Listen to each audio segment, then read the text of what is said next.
Helo a croeso i'r hyfforddiant yn fifo gyda fi, Emma Gregorian, a byddwn ni'n mynd dros trefnu data, felly sut i ddefnyddio achosion a nodweddion. Felly byddwn ni'n mynd dros beth yw achosion a nodweddion, sut i greu achosion, sut i gysylltu achosion a nodweddion, a hefyd pam alla achosion fod yn ddefnyddiol wrth ddadansoddi data mawr. Felly nawr dwi'n mynd i dangos sut i wneud achosion, felly cases, y rhan yma o'r dudalen. Nawr, mae achosion yn nodweddion o'r cyfranogwyr fel arfer, allan nhw fod cyfranogwyr a allan nhw fod lleoliadau enghraifft.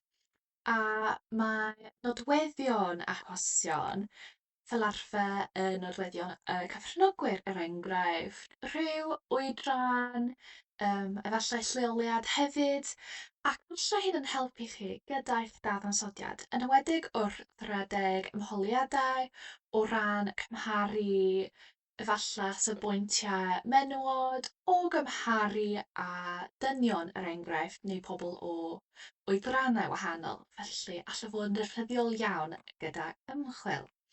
Nawr, mae sawl ffordd eto i wneud hyn.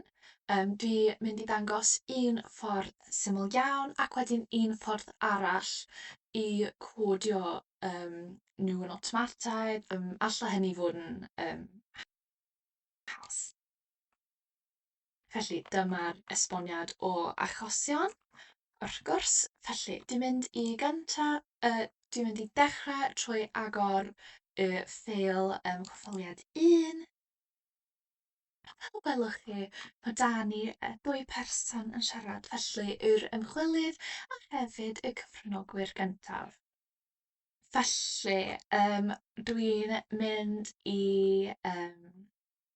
greu achos felly o pob peth mae cyfranogwr yn dweud, ac os 'dyn ni ddim eisiau, yn enwedig wrth wneud cyfrif geiriau neu delweddu'r data, 'dyn ni ddim eisiau cynnwys yr ymchwilydd yn yr data, achos nid yw'r ymchwilydd yn ychwanegu at y data, maen nhw dim ond ofyn cwestiynau. Felly, beth dwi'n mynd i dechrau yw trwy de-glicio ar y bocs hwn, wedyn clicio ar case y newydd, felly achos newydd, new case. Wedyn dwi'n mynd i galw hyn cyfrannog o'r 1. Perffaith. Felly, a dyn ni'n gallu wrth gwrs eto dewis y lliw, ond dwi'n mynd i gadael hyn am nawr. Wedyn, ydych chi'n gallu gweld ein cyfranogwyr yma. Ac mae ffordd rili haws fel codio i wneud hyn yw chwilio hyn, wedyn dragio i'r cod neu'r cyfeiriad i'r cyfranogwr. Fel gwelwch chi, ydych chi'n gallu gweld bod 'da ni un cyfeiriad. Wedyn, ydych chi'n gallu wneud hyn eto. A mae hyn yn iawn. Dyn ni'n gallu wneud hyn achos bod hyn yn cyfweliad byr, dim ond fel enghraifft, ond allai fod yn tricky o ran, os ydyn ni'n mynd i wneud dadansoddiad o data enfawr, enghraifft. Allwn ni cael setiau data lot fwy a allai hyn fod yn tricky. Felly, ffordd arall o wneud hyn yw trwy ddefnyddio y nodwedd autocode. Yma, felly, da ni'n mynd i agor y ffeiliau eraill. Nawr, dwi'n mynd i dangos ffordd arall sydd efallai yn haws i wneud hyn, yn enwedig os fod gyda chi set mawr o ddata. Felly, dwi'n mynd i clicio ar autocode, wedyn ar enw y siaradwr, felly speaker's name, wedyn clicio ar barhau, felly next i barhau. Wedyn, dwi'n mynd i ysgrifennu enw'r siaradwr, felly ydych chi'n gallu cynnwys y siaradwyr i gyd yma, ond dwi ddim, ond mynd i gynnwys cyfranogwr 2. Felly, fel enghraifft, dyma fe. Ac dyn ni'n gallu gweld bod nhw wedi ffeindio y siaradwr yma. Felly, gwych, da ni licio hyn, ond dyn ni hefyd gallu gweld bod yn cynnwys adrannau siaradwyr. Dyn ni'n mynd i clicio ar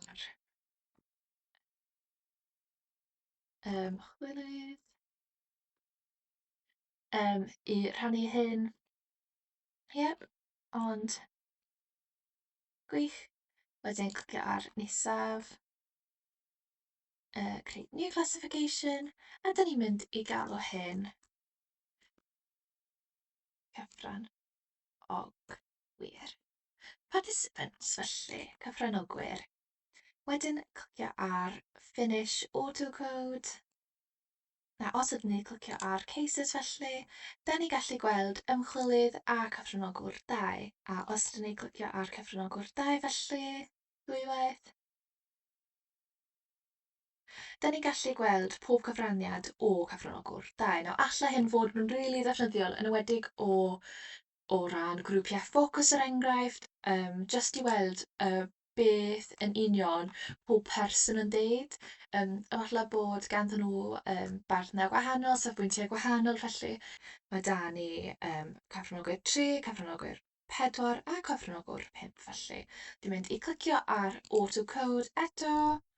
Dwi'n mynd i clicio ar enw y siaradwr, speaker's name eto. Wedyn next. Wedyn dwi'n mynd i bwdio cyfran ogwr 3, cyfran ogwr 3, ac yr ymchwilydd eto.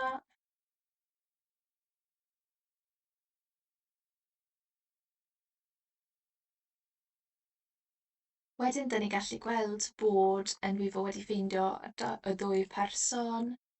Wedyn, dyn ni'n mynd i barhau i ddefnyddio y nodwedd, felly cyfranogwyr, fel yr achos, wedyn clicio ar gorffen. A dyn ni'n gallu gweld yr un peth, a mae fe wedi cynnwys pob peth mae'r ymchwilydd wedi dweud eto yn yr un acos. Felly, alla hyn fod yn defnyddiol hefyd. A dwi'n mynd i wneud hyn ar gyfer pob cyfranogwr felly. A da ni'n gallu gweld yr un peth a pob cyfraniad gan y person a feswl y ffeil. Ond fel arfer, da ni ddim eisiau cynnwys yr ymchwilydd fel y dwedais yn yr canlyniadau. Da ni'n gallu clicio ar ymchwilydd fel yma. Da ni'n gallu clicio ar delay i deleu'r acos. Yma fe. Gwych. A nawr, os ydyn ni'n clicio ar pob un ohonyn nhw, da ni'n gallu gweld y cyfeiriadau i gyd. Fel yma. Gwych.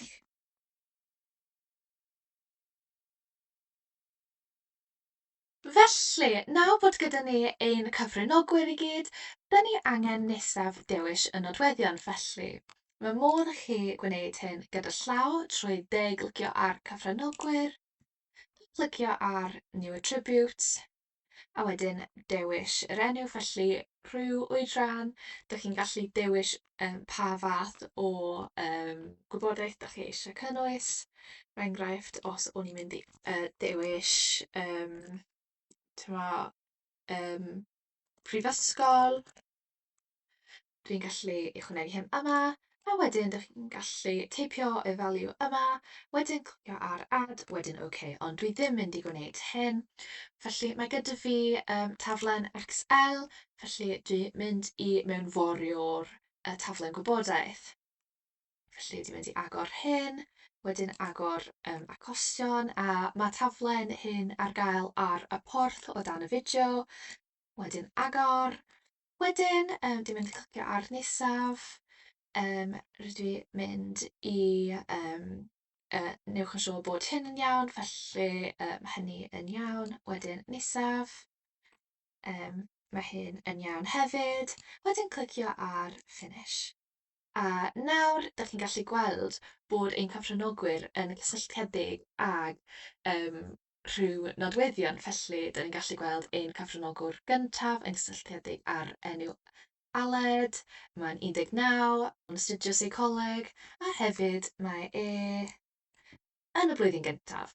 Felly, unwaith ein bod ni'n dechrau gyda'r ymholiadau, wrth i ni fynd ymlaen gyda'r dadansoddiad, da ni'n gallu categoreiddio'r data enghraifft trwy gwahaniaethu rhwng menywod a dynion i weld sut mae safbwyntiau yn wahanol, efallai tebyg, neu unrhyw nodweddion arall.